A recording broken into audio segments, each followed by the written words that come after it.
Just because two variables have high mathematical correlation does not imply that the x variable and its values are causing the paired y values. Here's a scatter plot that displays the number of fights in an NFL stadium on game day based upon the number of hot dogs purchased at the game. Before some dog-fearing citizens promote banning hot dogs at stadiums, let's look a little bit closer at the data.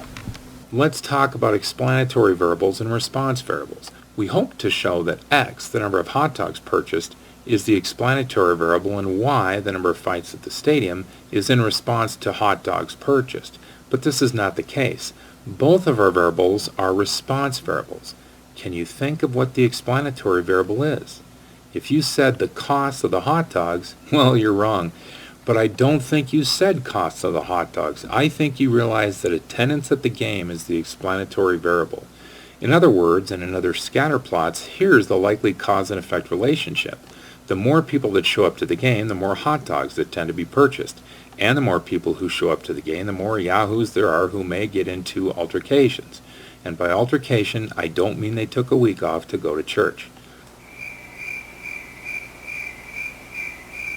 We refer to attendance at the game as a lurking variable. With our initial scatter plot, we did not even consider it. It was lurking behind the scenes.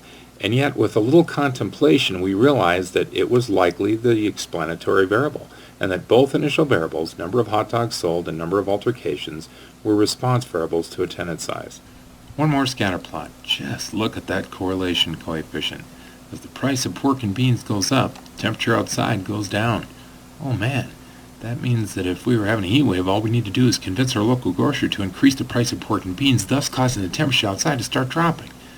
But before we run down and make a scene at the local grocer, let's apply a very important concept in statistics. Correlation does not necessarily imply causation.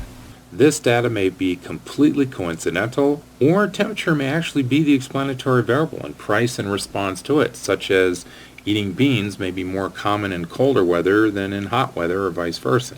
Well, we don't need to know. All we need to realize is that there's no way we could hope to control the outdoor temperature by changing the price of beans. Hence, there certainly is not a cause and effect relationship between bean prices and outdoor temperature. We will dig deeper into this subject when we study Experimental Design Unit 4. Wait, what's this? A news alert? 40% of convicted felons claim hot dogs to be their favorite food? What?